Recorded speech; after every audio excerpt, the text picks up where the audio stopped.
really two competing ways of looking at life that go back at least 200 years, the constrained vision and the unconstrained vision.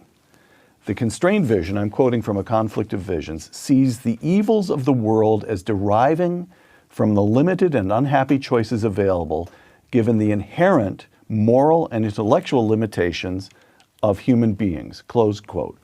So the constrained vision understands itself as constrained by the limitations of reality itself. Yes. Is that correct? Yes. Okay. In other words, they cannot proceed as so many do, that good things happen automatically, but bad things are somebody's fault. Got it. Got it.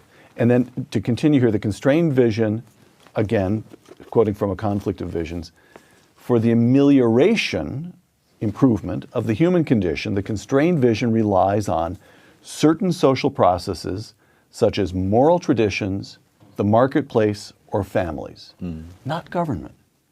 So explain that. Why do we rely on processes rather than the will of the people instituting changes to improve our condition? Well, it doesn't ignore government. Even for the market to work, you have to have a government. As Europe discovered when the Roman Empire collapsed, and the economies collapsed also. But I guess one of the reasons would be that with the government, you have surrogate decision makers, and they cannot possibly know as much as the individuals whose personal decisions have been preempted. I see. I see. All right. Which brings us to the unconstrained vision. When, again, I'm quoting you, when Rousseau said that man is born free but everywhere in chains, he expressed the essence of the unconstrained vision, in which the fundamental problem is not nature or man, but institutions. Yes. Would you explain that one? Well, he has the notion that, again, that good things happen naturally. And if they're bad things, it's because institutions, including civilization itself, have made these bad things happen.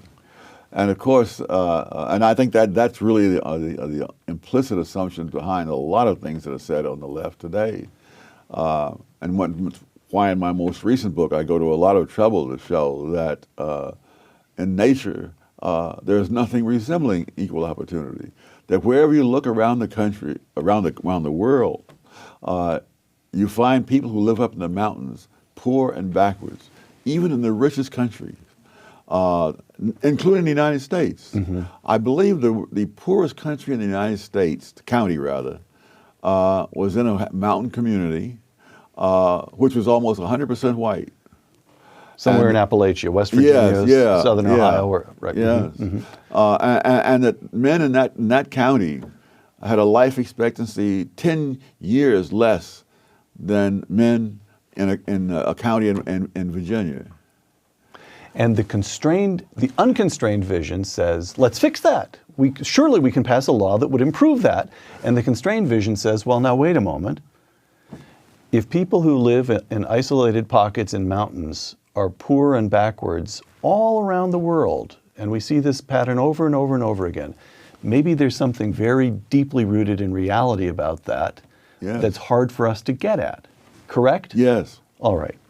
So in the book, A Conflict of Visions, you're very dispassionate and very analytical, and you lay out the unconstrained vision, and you lay out the constrained vision, and you don't really come out blazing in favor of one or the other. No, that is not a book meant to show that one vision is better than the other. It's there to show you what they are and what you're assuming if you go one direction or another. Okay. And it's to encourage people to understand the implicit assumptions behind all this, without which you're just at loose ends. All right. So, pondering all this, I noticed something, a column that you wrote, this is a couple of years ago, in which you rebutted Nicholas Kristof of the New York Times.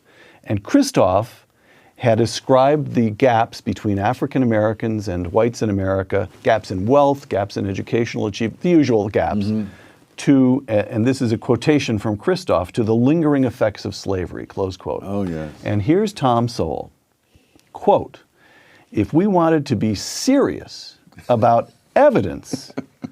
We might compare where blacks stood 100 years after the end of slavery with where they stood after 30 years of the liberal welfare state. In other words, we could compare hard evidence on the legacy of slavery with hard evidence on the legacy of liberals, close quote. And so there it is, life is hard. You use the word hard, you use the word serious, you use evidence. Tom Sowell is a man of the constrained vision through and through and through, correct? Yes. No. Yes, part of a vanishing breed, I might add. So when you were a Marxist, the notion, explain that, because the Marxism. Well, but no, you see, yeah, so that's complicated. Even when I was a Marxist, I had the same intellectual standards. Right. And that's what eventually led me away from it. Oh, I see. In other words, I hadn't done all the research. I hadn't gone around the world looking for evidence. Yes. Okay. So, and socialism is a great idea. That does not mean it's a great reality. One of the things that disturbs me tremendously is about this enthusiasm for Bernie Sanders and socialism at a time when people are literally starving in Venezuela, an oil-rich country. And they're breaking into grocery stores to try to get food, and they're fleeing to neighboring countries, most of which are not all that prosperous themselves, but at least you don't starve to death in them. And none of that makes a bit of difference. Mm-hmm. I don't think most of these people who are out there cheering for Bernie Sanders have given a thought to Venezuela. To the evidence. That's right. To the evidence. Yes. All right.